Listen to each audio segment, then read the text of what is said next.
Hello, everybody. Yo, come on in. Come on in.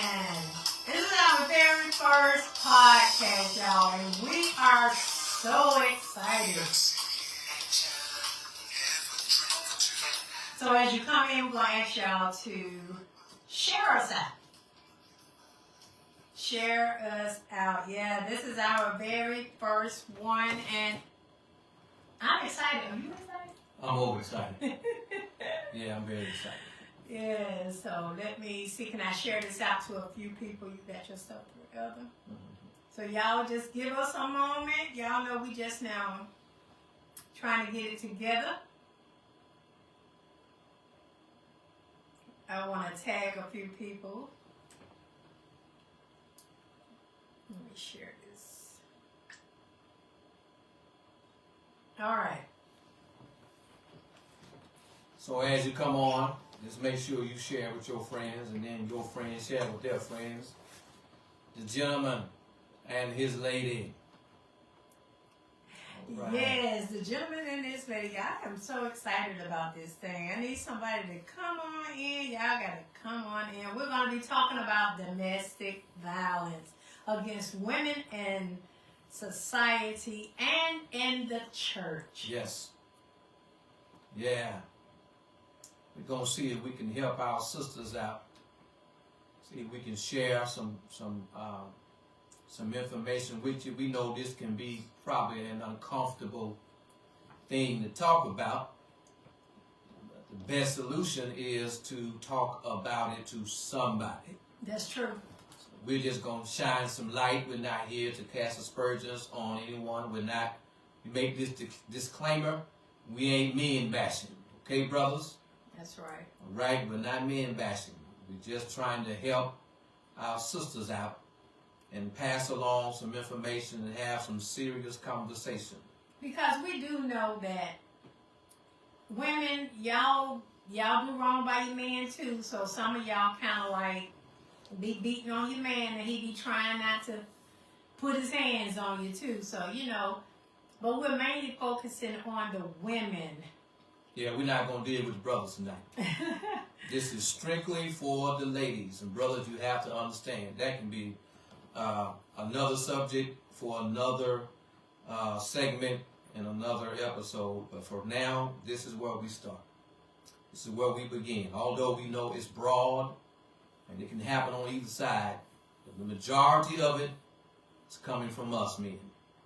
It's coming from us. And I'm not saying that I am an abuser. I'm saying I am a man who is involved with a woman. I'm married. And so I understand the dynamics of relationships and how trying to come together can be difficult. You a man and we think one way, and she's a lady and a woman and she thinks another opposite way, and it's difficult trying to become one. That's true. And don't fool yourself. You're not going to please each other every day, all day. You're going to say something or you're going to do something that's going to get one another upset. But it's how you handle when you're upset. Right. Yeah. When you're angry, you don't talk with your hands. Hey, Sheree. Yeah, you talk with your mouth. You communicate with your mouth. You don't communicate with your hands and your feet and your elbows. Welcome in, Sheree. So y'all, tell us, how do we sound? How is the sound coming to you guys? Is everything okay?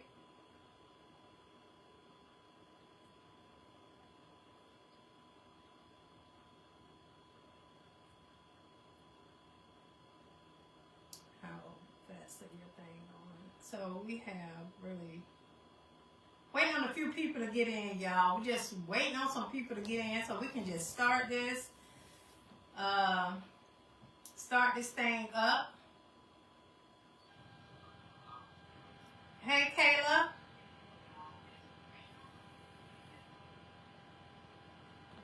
So yeah, as we get started, we need for y'all to share us out. Yeah, make sure you share. Make sure you share our first podcast, The Gentleman and His Lady. And by the way, I am your distinguished gentleman. And I am the Lady Von Allen. Yeah, they call me Warren. Warren L. Allen. Some call me prophet. Some call me preacher. Some call me uncle. Some call me pop. Some call me grandpa.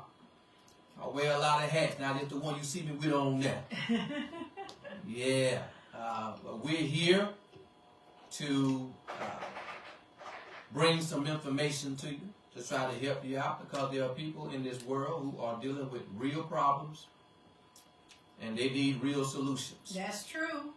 This is a tough subject for some, but we're going to tackle it because that's why we're here. That's our purpose. Right. For being on this podcast and for creating it, to create a safe space. And to make people comfortable, I'm going to talk about my abuse. Because I was abused quite a few times. But as people come on, we can get this thing started. Welcome in, V. And hey, Deborah, how are you doing? We got Sheree on. Y'all come on in. Y'all share us out, because we got to start talking about this domestic violence thing. And I'm ready whenever you're ready. Whenever you feel like you're ready. I hope it's Oh, I'm ready. I came on ready. I was just waiting on some of the audience to check in. Just please, again, as a reminder, make sure you share, okay? Yeah, this is our first one, so y'all. Yeah, make sure you share. Excited about that. Make sure you share us out, all right? All right.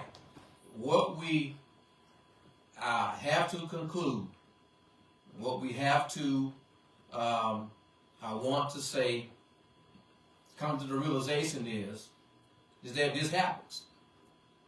There are women who are in relationships with abusers. And a lot of the abuse goes unreported. That's true. For various type reasons. And, you know, at the top of the list is fear. It's fear. Fear of what may happen to them if they report or if they let somebody else know. Oh, and by the way, if you are experiencing this and you're on here, right, the domestic abuse hotline is right listed on our page right at the top.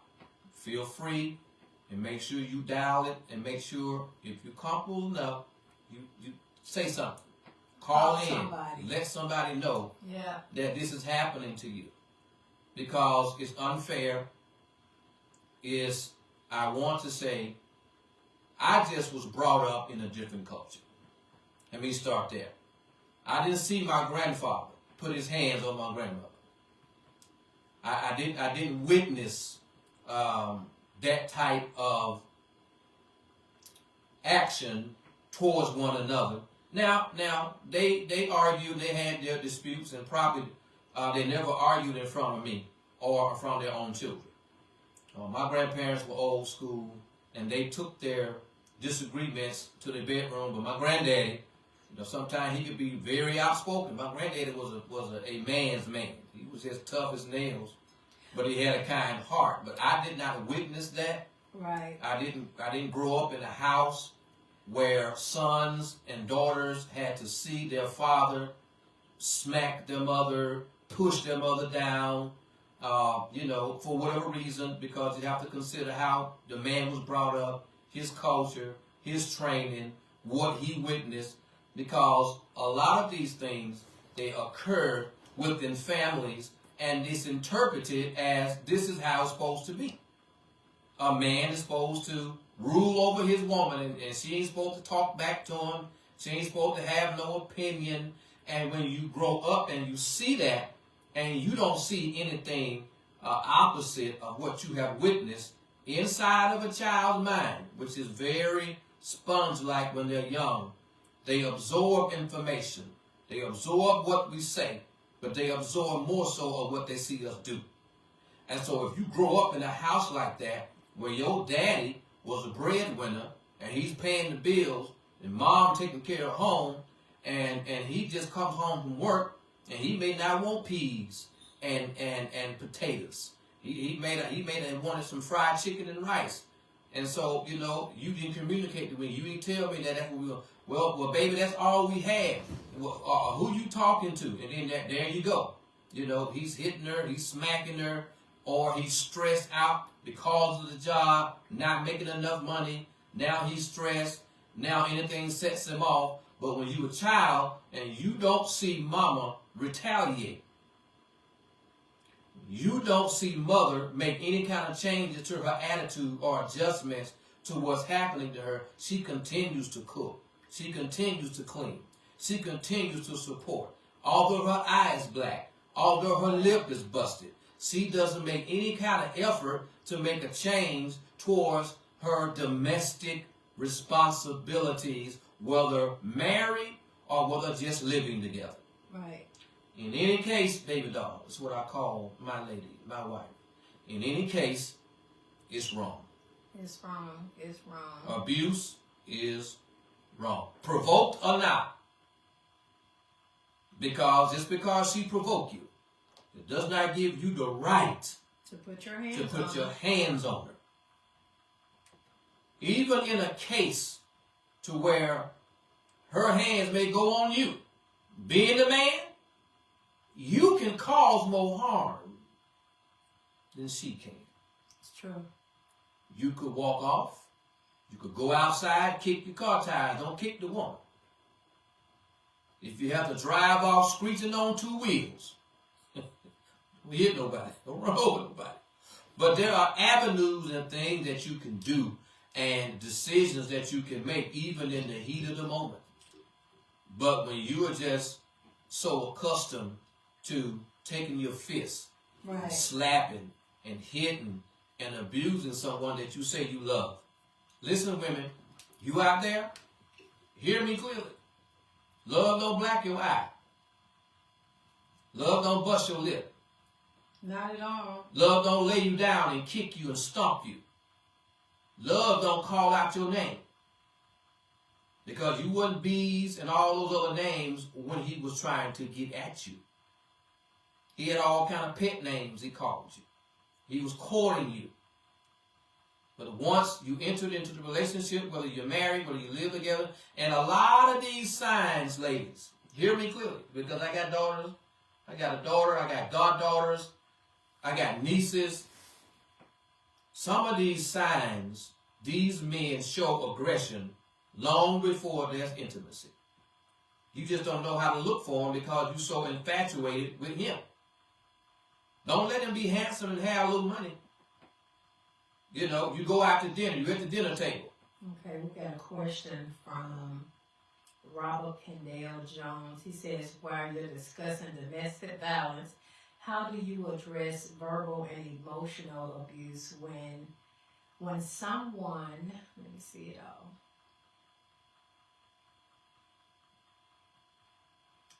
Especially when someone is positioned or influenced publicly, degraded another person and tells them no one will believe them. Does that still fall under domestic emotional abuse? I would say yes. And he says, well, okay. Yeah, I would say yes. Don't you think? Well, we're going to get to that. We're going to get to that. When you talk about abuse, we're not just singling out physical. It's verbal. You heard me just a few moments ago in my soliloquy and in my example of what may come up in a dating situation where he calls you out your name, right? When he was courting, you had pet names. Right. But once the relationship starts and trouble hits, your name changes. Now your name changes. Now you a B. Now you ain't worth it. Your daddy ain't worth it. Your mom ain't worth it. And that goes two ways. It's not just men. I mean women. What I'm saying, I want to stick with the women. We're gonna get with the brothers, okay? We ain't forgot about the brothers, but I want this segment to lift some of these women because they are being verbally abused. They are being physically abused. This is somebody's mother. This is somebody's daughter, somebody's niece. And it's happening more prevalent with women than with men. I'm not saying that it don't happen to men. What I'm emphasizing tonight and what I want my wife to emphasize along with me is the women who are suffering. Because it is more prevalent with our sisters, more so than our brothers. Yeah, there's some controlling women. Yeah, there's some aggressive women. Yeah, there's some women who tear men down. But we're going to deal with that. We're going to deal with that. Just not going to deal with that tonight. You will hear little bits and tidbits, but to answer your question, absolutely. Verbal abuse is just as dangerous and I want to say damaging as a man or a woman slapping or punching or kicking, because mentally it can tear you down. Because you start to, if you hear something enough, you start to believe what you hear. If it's said to you often enough, that's right. Especially coming from somebody that you love and that you're giving your heart to, who may not love you in the same fashion, and you believe and you trust what they say and what y'all have built, and if he looks at you and says, you just like your mama, I never should have put my life and had you in it. You ain't no good. And see, all of that, none of that stuff comes out until you, honey, disagree with him. As long as you are agreeing with him and he has control, which is something you should have been looking at when y'all were dating, in the dating phase. Right? This is the kind of stuff that will bother your self-esteem. Before you met him, you had a great level of self-esteem. But you gave your heart to someone who stomps on you. Never puts his hands on you, but he got his mouth on you every chance he gets. Nothing you do is satisfactory. You always have to work extra. He don't compliment your hair. He don't compliment your face. He don't compliment how well you cook. You're always coming up short. He complains about everything. And he does it in such a fashion until it's almost normal to him. He's not even paying attention to how he's making the woman feel. That's abuse too. That's abuse too. Yes. And it's happening. It's happening in our families. I shared something with someone I was talking to tonight, and they shared back with me about family secrets, about these things that happen and occur, and we do such a good job as families covering stuff up. Covering it up. Hiding it. That's been going on for so many years, just covering it up. Right. Because I myself, y'all, I was... Well, let's talk about, you tell them about your experience. I was abused. Because I got some numbers for you. Okay. I was abused. I was... My first abuse came... the first time I was abused, it happened in the year of 1990. I had just had my third child, and his dad came into the room. I had just got out of the hospital, but I wasn't with his dad. We were just... You know, it happened, and that was that. I wasn't his girlfriend. So he come into the room after I got out of the hospital, and I let him know that I had the baby. So he comes to visit the baby, supposedly visiting the baby. And so my boyfriend calls on the phone, and I'm talking to him because the baby daddy is over there, but I'm talking to my boyfriend because, you know, he done found out this is not his baby. You know, there's a lot of stuff behind it, but it wasn't his child. But so the baby daddy is here. He's only supposed to be here to see his, he's only supposed to be here to see his child. Well, as I'm on the phone talking to him, the baby daddy tells me, he said, hang the phone up. And I'm looking at him like, what? Now, remind y'all, I'm only 20 years old. Okay? I had just turned 20. So I'm looking at him like, what? And he says, hang the phone up. So I kept talking. So before you know it, he had a gun up up to my head and told me to hang the phone up.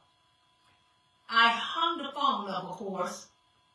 So he basically pushed me in a relationship with him, because after he put that gun to my head, he started really putting his hands on me.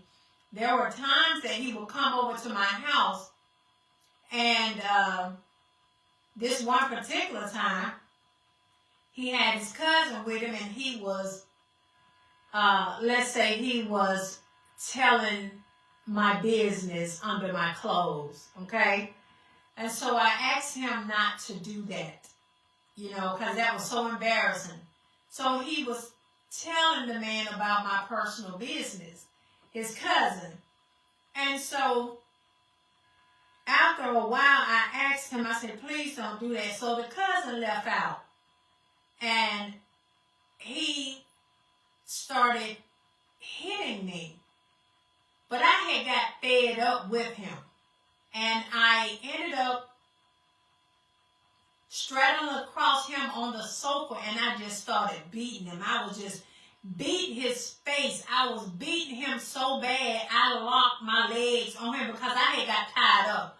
I was tired of him. I was really just tired of this man coming over my house. I was living in fear. It had got to the point where I couldn't go to the grocery store, that he cooked all of my meals. I wasn't allowed to do anything. He cooked all the meals. If I wasn't at his house, he'd be at my house. So I had just got tired, y'all. I was so tired of this man beating me, until it got to the point where when I started hitting him, the only way he got me off of him was he bit my breast. And I had to beat him some more to make him let my breast go. And so after that was over with, I was staying on a 2-story apartment, and he was standing in front of my window. God knows, I wanted to push him out that window so bad. I wanted to push him out the window so bad. But anyway, I got away from him. I got totally away from that guy. And I haven't seen him in years. I don't talk to him. I just don't. So I've been abused. That was just one of my relationship. Then as I got older, I ran into this other guy. And, oh, honey, he bought everything for me. Everything. He got me a car. He bought all of my groceries. He did everything that a girl could want. A man, by that time, I got 5 kids now, so I got a man going to the grocery store, buying my kids food, buying us food, fixing up the house for us. You know, the things that a woman needs for a man to do. Oh, he had me going, y'all. He had me going. And then, you know, I ended up on drugs through that man, right? But that's a different story. We'll talk about that later. But this same guy, I moved because he had got abusive. And it was at one time he beat me. I moved away from him. I got away from him. He broke into my house, and he beat me so bad. So he escalated to stalking. Yes, he ended up stalking me. I moved. If anybody know how I moved around, I was moving around. I moved all in Atlanta. I kept moving. I was moving away from this man. He even tracked me in Atlanta and got me in Atlanta. But anyway, he broke into my house this one particular time, and he said that he came in, he just started beating me. And at the time, the twins, my twin boys, was probably around about 9 years old, 9 to 11, I'm going to say that, 10 or 11 years old. And he just started beating me. He was beating me. Now, I got away from him. I'm not with him anymore. But he broke in my house. And he beat me. He beat me, y'all. When I tell you that man beat me so bad that I knew that if he had hit me one more time, because my head was spinning.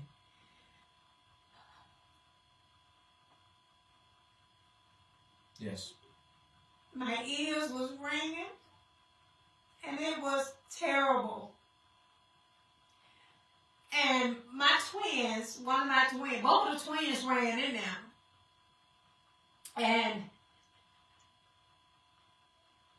they had a knife. God knows it was nothing but a butter knife. But they grabbed anything. And then Bernard was more the outgoing twin.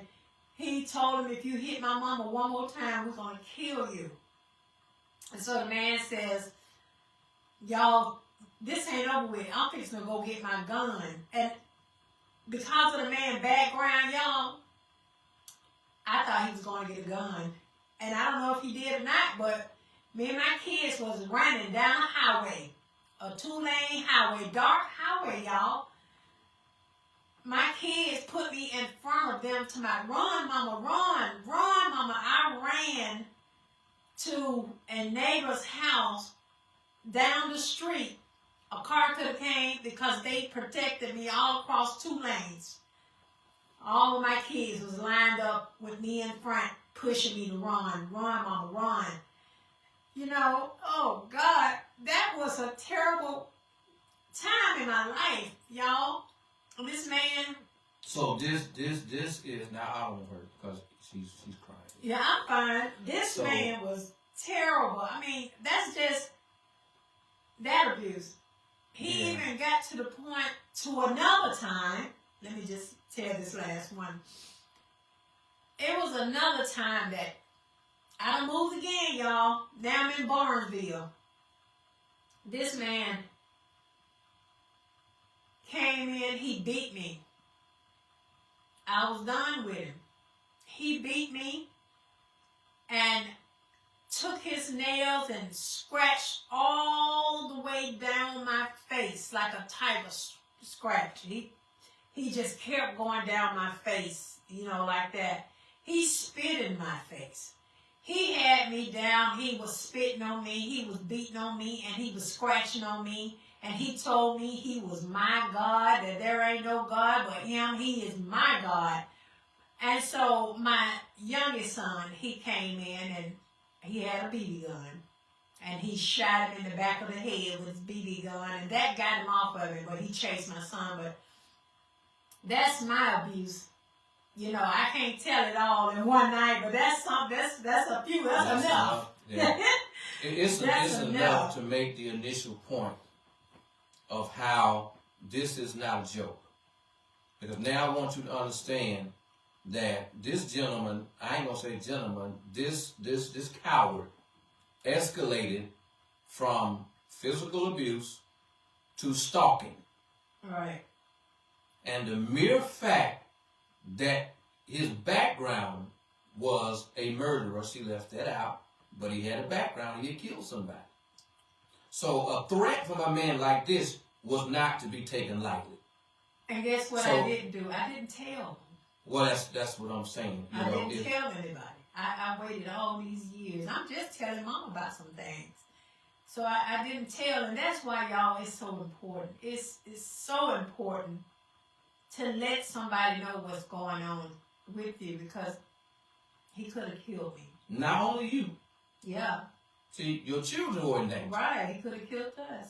And that's what I'm saying. There's a young lady, which is really what provoked me to come down this street and come down this lane to actually, talk about abuse domestically involving our ladies. Right. I don't know why, a lot of them don't report. We can give various reasons as to why, and I'll go over some of those, but I want to read off, of course, some numbers.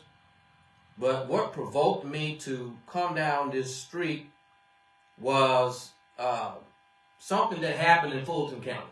Mm-hmm.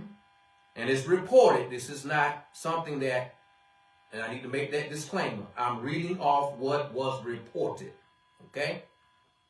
A suspect in the deadly shooting Tuesday at Palmetto Elementary School has been arrested in Houston County on unrelated charges, the Fulton County Police said. All right? Now, what happened is this gentleman at the school killed the mother of his child. Her children didn't go to this particular school. I don't know why she was there, but he knew she was there, and he killed her. Now, he's facing murder charges. I don't know if all of her kids, he had 3. I don't know if all were his or only one was his. I don't know that. But what I do know is that he possibly showed signs of aggression, which is probably why she wasn't with him no more. Yeah. And that goes back to saying that you need to say something, right, because if right. you don't report it, just like what happened to you, they'll go from abusing you to stalking you to gain control of you, because you know the saying, if I can't have you, nobody else ain't will. nobody gonna have And you. that's exactly what he told me. And I'm going to make it where, and I just thank God, he said that I'm going to make it where if I can't have you, nobody else will want you. Nobody else will want you.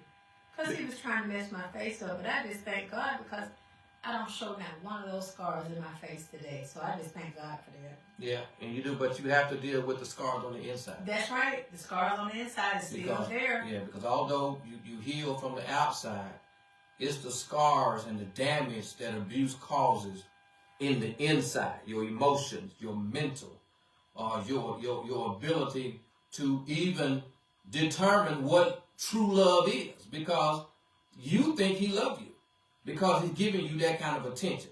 Well, then you start blaming yourself. Well, maybe if I would have said it that way, or he was just overstressed. He really didn't mean to do that. Right. And then years go by, and you're so accustomed to the abuse till you keep ice packs and stuff around the house. And you don't even like makeup that much, but you try to keep makeup around to hide the abuse. When what you should be doing is exposing, technical difficulty. What you should be doing is exposing the abuse. Let me read these numbers for you. This is on a global scale. An estimated 840 million women, almost 1 in 3, have been subjected to physical and or sexual intimate partner violence, non-partner sexual violence, or both at least once in their life. 30% of women aged 15 and older experience this. In the state of Florida alone, where we live, the Florida Certified Domestic Violence Center reported 12,425 individuals have received emergency shelter at a certified domestic violence center as of January 1, 2026. January, this is what? This is February. Wow. As of January 1, 2026, 12,425 individuals have had to go in emergency shelters running from domestic abuse. Domestic violence against women also is common in the church. Yes. Yes. There are women in churches who are being physically abused. They got the Holy Ghost. Yeah, they got, but they ain't listening. That's true. They're not paying attention to the Holy Ghost. But how does a woman married to a preacher who's popular, how does she handle having to go to church, not say anything, watch him operate, treat other women in the ministry with more respect than his own wife, Yeah. then go home and he's an abuser. Now, certainly, the women in society have a hard time exposing and saying something because of threats, because of security. Hello, ladies. Did you hear my wife? Mm-hmm. The man was taking care of bills. Yep. Ain't nothing wrong with you wanting security. Right. All right? Because love don't pay no bills neither. You need a man that's responsible, that's going to take care of the home. But don't let that be a reason why you put up with abuse because he has a long bank account. That's control. So you got to be careful when you're looking for the bag. I want me a man that's going to give me a platinum card. That's going to take care. I ain't got to do nothing but get up, get dressed, and go shop. Baby, believe me, there's strings attached to that card. Always. There's always going to be strings attached. There's strings attached to that. And that's why a lot of them are quiet. They won't say nothing about it. And the reason they won't say nothing about it is because they don't want to lose their security. Right. They don't want to lose those benefits. So they allow him to black their eye. Now, this is not just going on in society. This is going on prevalently in the church. Right. Let me read this to you. Domestic violence against women in church communities, those that are reported now. These are the ones that are reported. Only reported. Roughly 1 in 4 women, 24.9% to be accurate, in a current relationship, and over 40% of any relationship, 37% of Protestant pastors says a church member has been a victim of domestic violence. What are some of the factors that contribute to this? Some abusers misinterpret scripture. They use teachings about submission and forgiveness to trap women in abusive situations. In other words, I'm the man, you're supposed to submit. You're supposed to obey me in all things. Not with your hands, not with your foot. And they use that to pull the scripture, and I'm saying that because I know better. Submission has nothing to do with slapping somebody, hitting them in the mouth, degrading them with your mouth. That's not biblical submission. That's control. That is of the devil. That is of your flesh. Right, right. However you came to be a man like that, whether you were abused yourself, whether you were, brought up in a culture like that, whatever the reason you are who you are, tonight I'm saying get some help. Tonight I'm saying, sister, say something. Right. There are some pastors who are not trained properly to handle abuse. And God knows, what about the pastors who are doing it to their wives? What about the big kind bishops who, got 30, 40 churches and the chief apostle, laying hands and casting out devils and doing all these wonderful works and, breaking in the popularity vote and everybody loves him. They think he don't do, they think he spit white with a coal. And he's at home slapping around the first lady. Yep. And she has to be quiet about it because she don't want to put his name in jeopardy. That's right. He's taking care of her. She's popular because she's his wife. And sometimes you can just get so comfortable. Right.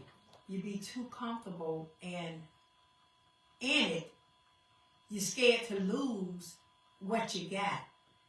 You're scared to start over. Well, what am I going to do about having a car? What am I going to do about the food and stuff like that? You start dating again. Right. You start depending on him. You have started depending on him, that you have forgotten how to depend on yourself. How to get out there. Hey, Brandavia, let me say that, y'all. Hey, Brandavia, how you doing, baby? So yeah, you get comfortable with that, and how do you spot it though? Some How do you spot this? Spot when a man is making his way towards trying you in the sense of, I'm gonna see if I can really control her or hit her or get away with it. by the time you really spot it, because at first when it happens, you're kind of like in denial. And you start making excuses. And by that time, the excuses have gotten more and more. They keep coming. The excuses keep coming. So by the time that you realize it, now you're accepting all of these things that this man has done and is doing with you, and you don't know how to get out. You don't know how to move. That's why we're here tonight. We want to help y'all get out. We're not preaching divorce. We're not telling nobody to leave their spouse. And we ain't telling you to stay. Right. We're giving you the domestic violence hotline. We're saying, say something to someone. Right. Because I don't care what the excuse is. I don't care how much money someone has or control. Listen, there are a few ways that you can tell that's common among abusers, all right? One, physically assaulted with a kick, punch, or threatened with weapons. Now, that's commonly reported among church abuse. That some of these women reported that they were kicked, assaulted, and even threatened with weapons. Preacher, what are you doing, man? What are you doing? What are you doing? You of all people ought to be the last somebody to let your flesh drive you that far. Right. But it's happening. They like to isolate you from friends and family. Don't want you around nobody. And always talking about how bad off your family is to try to keep you from being around them so they don't see the abuse that he's doing. Sexually coerced, that's a big one. That's a big one. When you are sexually attracted to him, he uses that as a weapon against you. Because he knows at the end of the day, no, it don't matter what I do to her, she still want to be with me. And I'm talking about intimately. Some women can't do it. But there are some men who literally jump on their wives and hours later want to get in the bed and be intimate with them. Right. With their eyes black. With their face messed up. And it's horrible. I know that's a horrible feeling for her. It is, because listen, when I tell you some men just don't care, and back to my first situation when I said he put that gun to my head, I just got out of the hospital. So you know when a woman, I had staples in my stomach. So of course, when a woman have a baby, she's bleeding. Right. He fixed that for me. He made me have sex with him. Y'all, excuse me, we got a few technical difficulties. Just hang with us, okay? We about to wrap this up. He made me have sex with him. Basically, he raped me, you know, with staples in my stomach, laying on me, telling me, now it's time for you to give me a little girl. Wow. Yeah. Wow. Wow. But that's the common thing that happens, and it happens so often until it's surprising. Now, the numbers I read to you were only those that were reported in society and in the church. Those numbers are only numbers that have recently been reported. We're not even tapping into or breaking the surface of how often this actually happens to you ladies out there. Right. What do you do? How do you get out? You got to stand up for yourself, number one. And you have to value who you are. If you don't have no worth or no grip on who you are before you get involved with these men, listen, this is what I do during some counseling sessions, because I give marital advice. When I'm doing those type of things, I try to encourage the women, sweetheart. You don't get to become a queen until you marry a king. No, honey. You got a crown. Right. Already on your head. Yes. You come with the crown because you are a queen. That's right. You have to know that you got a table. You ain't waiting on him to build no table. You have a table. God told Adam it wasn't good for man to be alone. So he made a helpmeet for him. That's right. His vision needs you. You have worth. How are things birthed in the earth? How is life coming to this world? It has to come through the womb of the woman. That's right. My seed is worthless without a garden to plant it in. And it ain't just planted in a garden, it's nurtured. She cares for that life. She carried that life within her. The umbilical cord is a powerful thing. That's right. It is. It's a powerful thing. And you have to understand who you are. That's how you start any relationship. Understanding that you were beautiful before he said it. You were fine before he noticed your body. You got to know you're beautiful. You got to know you fine as wine. That's you right. got to know that, hey, I'm enhancing who he is.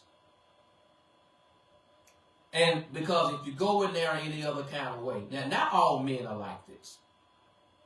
Because I'm not like that. I have never called my wife out her name in her presence or out of her presence. I call her by her name or I call her baby doll. I don't call her stupid. I don't say you stupid. You make me sick. Go somewhere and sit down before I do this and you ain't worth nothing. I'm so sick of your dumb self. See how casually we say things out of anger. Then we go get flowers. Then we go get candy. And then, well, I'm sorry, baby, I didn't mean to say that. But those words are seeds. You just plant that seed in her head. You just told the woman that got your last name that she's dumb, that she's stupid, and that she don't know nothing. But she got your last name. Right. So what does that say about you? And so, ladies, the abuse hotline is out there. I'm going to give you the number. 1-800-799-7233. And it's also, did you put it in the... It's right above at the top of the live. It's right there where you can see it. Use the number. So ladies, go get help. And men, go get help with your anger. Yes. Go get help. Yes. Talk to somebody. Don't take it out on her. Yeah. Go get some help. Now, let me make this disclaimer also, baby doll.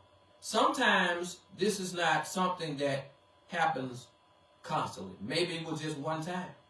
And he lost his cool. And he put his hands on you. Or he pushed you. Or he shoved you. And y'all confronted it. You talked about it. And he's never done that again. But that ain't often. No. Sometimes the first time ain't the last time. And if you don't say nothing, you're going to end up, somebody's going to have a funeral. That's right. Because listen to my wife. She thought if this man hits me one more time, I don't think I'm going to make it. The next lick is probably going to kill me. I knew it was going to kill me. I knew it was going to kill me because I was out of it. I was already spinning my head. I mean, he was hitting me. Oh, my God. He was hitting me like he was hitting a man. And they don't care. They don't care because they want control, and they feel like, if you won't give it to me, I'm going to take it. You need to run. You need to run. When you start seeing signs of control, you start seeing signs of anger, sister, run. Right. End it. That's those of you that are, in the stages of dating.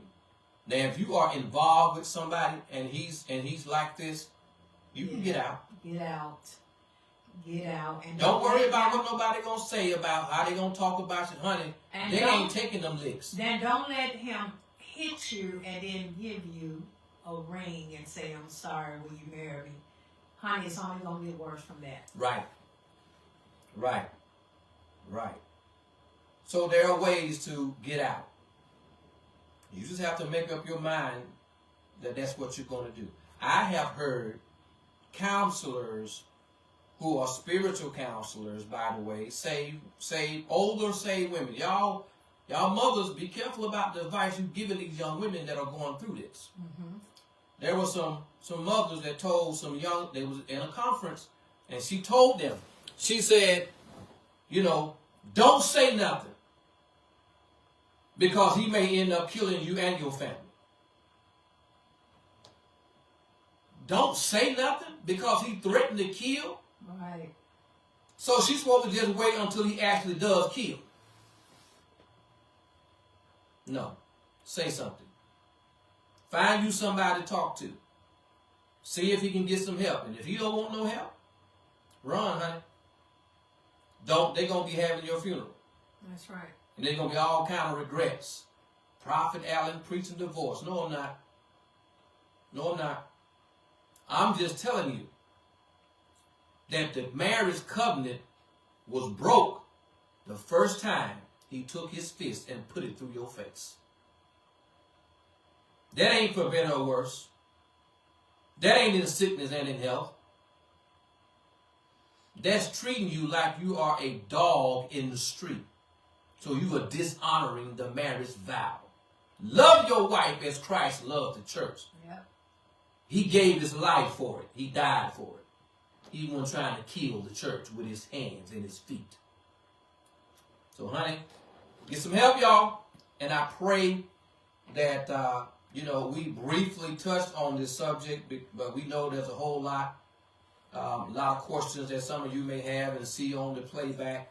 Right. Go to the page that we established as the gentleman and his lady. Go over there and put your questions in the chat.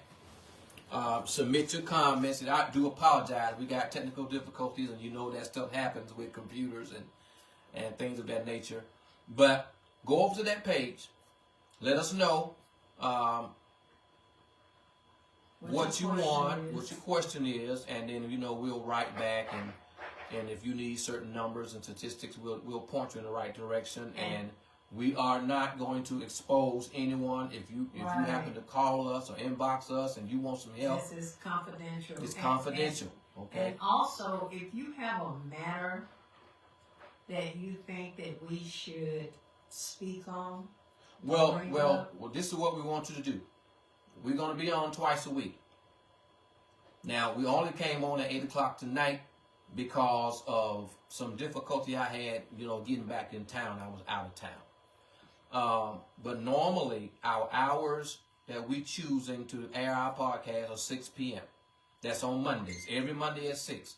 Friday at 6 is where we will pick a topic that you choose, that you want us to discuss. So, at least by Wednesday, all right, go to the page, The Gentleman and This Lady, and pick a subject or a topic that you would like for us to discuss, and we'll select that topic by Thursday, and then, of course, we hope that you'll be on the live this Friday, and we'll highlight, we may even bring you on, onto the live and let you ask your question in a live view, and then we will do our due diligence to give you the answers that we have gotten from research and the like. So we're not just coming up the top of our head with stuff. We're actually doing research, okay? Right. All right, so we love you all. We hope you enjoyed. Thank you for coming on. Thank you, baby doll, for your testimony. Thank you. Yeah, she's a strong woman. She's a strong woman. All right, we are signing off. Don't forget, let's talk about it, y'all. Let's talk about it. I am your distinguished gentleman. And I am Lady Vaughn. All right, y'all be blessed. Peace. One love.